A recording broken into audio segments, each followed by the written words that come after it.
आपण पाहत आहात जनता न्यूज एक्सप्रेस। जय भीम, जय शिवराय। प्रथमतः पूर्ण महाराष्ट्रातील आणि भारतातील सर्व जनतेला 80वा स्वातंत्र्य दिनानिमित्त सर्वांना त्या ठिकाणी मी या ठिकाणी शुभेच्छा देत आहे। 13 ऑगस्ट 2026 रोजी दिल्ली या ठिकाणी एक संमेलन घेण्यात आलं आणि त्या संमेलनामध्ये राष्ट्रीय काँग्रेसचे नेते राहुलजी गांधी यांनी सगळ्यात महत्त्वाचं एक वादळी आणि चुकीचं वक्तव्य त्या ठिकाणी केलेलं आहे।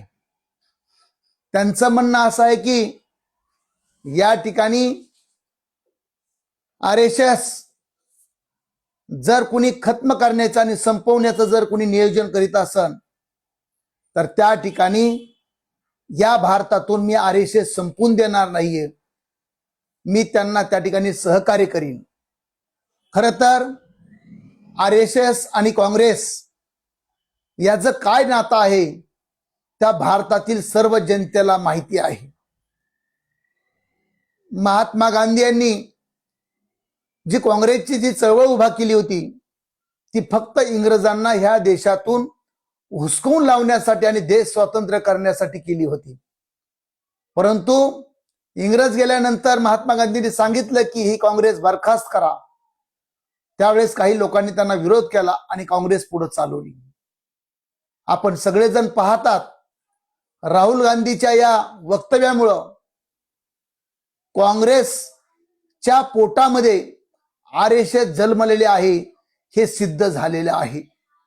त्याचं कारण असं आहे की काँग्रेसचे नेते प्रणव मुखर्जी सुद्धा ज्यावेळेस त्यांनी काँग्रेस सोडली आणि त्यांना काही गोष्टीला सत्ता घेण्यासाठी नकार देण्यात आला त्यावेळेस प्रणव मुखर्जी म्हणले की मी संघाचा कार्यकर्ता आहे। गेले अनेक दिवस आरएसएस असताना सुद्धा या ठिकाणी प्रणव मुखर्जी यांनी काँग्रेसमध्ये राहून संघाला मदत करण्याचा प्रयत्न केला आहे। स्वतः राहुल गांधी म्हणले की अनेक वेळेस सांगितले की हो काँग्रेसमध्ये संघाचे लोक काम करतात। मित्रांनो, आपल्याला सगळ्याला माहिती आहे महात्मा गांधीची हत्या कोणी केली आणि कोणाच्या म्हणण्यावर केली। भगतसिंगांना फाशीवर लटकवलं, त्यांना पकडून देणारे इंग्रजांना खबर देणारे कोण आहेत ही आपल्याला सगळ्याला माहिती आहे।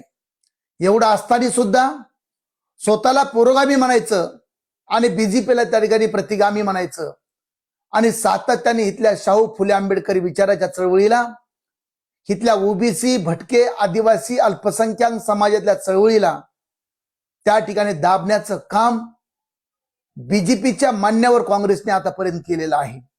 म्हणून महाराष्ट्रातील सर्व जनतेला माझं आव्हान आहे की काँग्रेसचा भुरखा फाडण्याचं काम आपण केलं पाहिजे। काँग्रेसमध्ये दोन पद्धतीचे माणसं आहात, एक स्वतःला पुरोगामी समजतात आणि दुसरे पुरोगाम्याचं त्या ठिकाणी आव आणतात।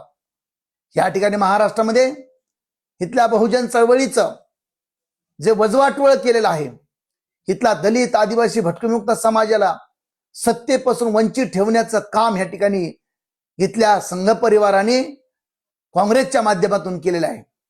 नेहमी काँग्रेस ओरडत असते की वंचित बहुजनाकडे बी टीम आहे। इथल्या महाराष्ट्रातल्या जनतेला माझा सवाल आहे आज की सांगा भावांनो, सांगा बहिणींनो, पुरोगाम्यांना माझं आव्हान आहे, स्वतःला मोठे पत्रकार समजतात त्यांना पण देखील माझं आव्हान आहे की भाजपची बी टीम कोण आहे हे स्वतः राहुल गांधींनी दिल्ली येथे झालेल्या 13 ऑगस्ट रोजीच्या संमेलनामध्ये जाहीर केलंय। आणि ते वाक्य म्हणजे आरएसएसला जर कोणी संपवण्याचा कट करत असेल आणि संपवण्याचा प्रयत्न करीत असेल तर मी आरएसएस संपवून देणार नाहीयेत। आता तरी सावध व्हा, काँग्रेसपासून सावध व्हा। आणि या ठिकाणी ज्याला देशाचं संविधान मान्य नाही, गेली अनेक दिवसापासून या ठिकाणी त्यांच्या स्वतःच्या कार्यालयावरती ते तिरंगा झेंडा फडकवत नाही, तिला तिरंगा झेंडा मान्य नाही, त्यांना अशोक चक्रही मान्य नाही, भारतीय संविधान सुद्धा मान्य नाही। या ठिकाणी खूप महत्वाची गोष्ट आहे, आपण सगळ्यांनी जागृत राहून या ठिकाणी काँग्रेसच्या राहुल गांधी आणि काँग्रेसच्या नेत्यांना हे प्रश्न विचारले पाहिजे की या ठिकाणचं राहुल गांधीचं जे वक्तव्य आहे ते बरोबर आहे का चुकीचं आहे। मी त्या वक्तव्याचा वंचित बहुजन आघाडीच्या वतीने जाहीरपणे निषेध करतो आणि थांबतो। जय भीम, जय शिवराय।